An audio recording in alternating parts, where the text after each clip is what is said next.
Hello friends, বলেছিলাম পাকিস্তান হয়তোবা প্রথম ম্যাচটা পুল অফ করতে পারবে না। অ্যান্ড আনফর্চুনেটলি প্রথম ম্যাচটা তারা পুল অফ করতে পারে নাই। তারা কিন্তু হেরে গেছে। এখন হারার মতোই ছিল।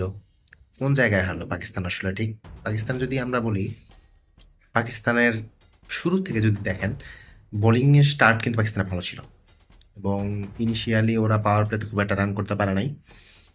কিন্তু ওই যে বললাম, পাকিস্তানের স্পিন বোলিং ডিপার্টমেন্ট এবার ভালো ছিল না। মিডিল ওভারটা যে পাকিস্তান গ্রিপ করবে সেই গ্রিপটা করতে পারে নাই। আর একদম যদি আপনি শেষের দিকে দেখেন, শেষের 10টা ওভার ওরা 113 রান, 113 রান কিন্তু হিউজ রান। এই 113 রান যে ওরা করছে, এইখানে পাকিস্তানের ফিল্ডিংকেও আপনার দোষ হবে। পাকিস্তান শুধু বোলিংকে দোষ হবে না, ফিল্ডিংকে দোষ হবে। আপনি দেখবেন বাউন্ডারি লাইনে এমন দুইটা ছক্কা হয়েছে, যেটা যদি প্লেয়ার অন দ্য লাইন থাকতো, মানে লাইনের কাছে থাকতো, তাহলে ওটা ক্যাচ হতো। ওই সময় দুটা ক্যাচ না হয়ে দুটো ছক্কা হওয়া, মানে 12 রান যোগ হওয়া, প্লাস একটা নিউ ব্যাটসম্যান না এসে একটা সেট ব্যাটসম্যান যে সিক্স হিটিং মোডে আছে, সে সিক্স মারতেছে। তার ফলে কি হলো, শেষ 10 ওভার আমি 113 রান দিলাম। 113 রান তো হিউজ রান। তার ফলে রানটা 320 হয়ে গেল। আরেকটা জায়গায় পাকিস্তান নিষেধ ঢাকা গেছিল। আমি কিন্তু বলছিলাম শুরুতেই যে এই ম্যাচে ফকর জামান হবে হচ্ছে গেম চেঞ্জার। যদি ম্যাচ জিততে হয় পাকিস্তানের, কমপক্ষে 30 ওভার ফকর জামানকে স্টার্ট থেকে থাকতে হবে। আনফর্চুনেটলি সেই ইঞ্জুরিতে পড়ার কারণে সে যখন ফিল্ডিংয়ে ব্যাক করলো, কি হলো তার সাথে, সে সময় পেল না। এমন ভাবে তাকে নামতে হলো যে সে 20 মিনিট পরে নামতে হবে এবং সে টু ডাউন নামলো। তো টু ডাউন একটা, এখন বলতে পারেন যে সে তো ব্যাটসম্যান। ভাই, একটা ওপেনার টু ডাউন নামার প্লেয়ার না।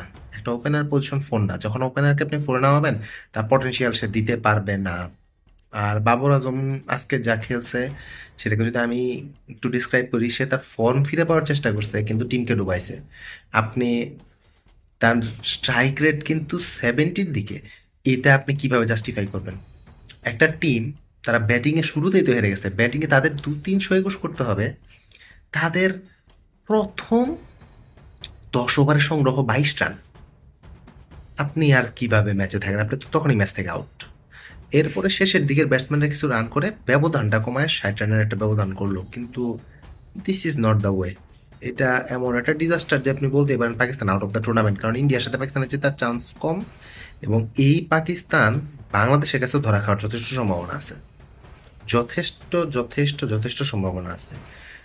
কালকে বাংলাদেশ ভারতের ম্যাচ, সেটা নিয়ে একটু ডিটেলড আলোচনা করার চেষ্টা করব অন্য কোনো ভিডিওতে। সামনে একটা ভিডিও করবো কালকে সকালে, সেটাতে। তবে এইটুকু বলতে পারি, India has the upper hand. India has the upper hand on that match. যদি বাংলাদেশ কোনো কারণে জিতে আমাদের দেশে, আমরা আশা রাখবো বাংলাদেশ জিতবে। সেটার জন্য ইন্ডিয়ার একটা ব্যাড ডে হতে হবে এবং বাংলাদেশের প্রিটি গুড ডে হইতে হবে। এভরিথিং যদি প্রপারলি ক্লিক করে, তাহলে আমরা জিততেও পারি। কিন্তু কেন আশা কম? কারণ পাকিস্তানের একটা এ টিম বলতে পারেন, পাকিস্তান সায়েন্স যে টিমটা ছিল, তার সাথে কিন্তু আমরা বাজেভাবে হারছি। 35 ওভার্সের মধ্যে ওরা 7 উইকেট হাতে রেখে আমাদের পুরো স্কোরটাকে চেস ডাউন করছে। So this is not a good sign for us. But আশা রাখি তারপর আমরা ভালো কিছু করব। ঠিক আছে। আর এই গ্রুপ থেকে আমি দেখতেছি আপাতত নিউজিল্যান্ড শিওর কোয়ালিফাই করতেছে। আর কালকে যদি বাংলাদেশ ভারতকে হারাতে পারে, তাহলে একটা সমীকরণের ঝামেলা সৃষ্টি হবে। তা না হলে বাংলাদেশ আর Pakistan may take early exit. কষ্টের বিষয়, কিন্তু সত্য তো সত্যই। ধন্যবাদ।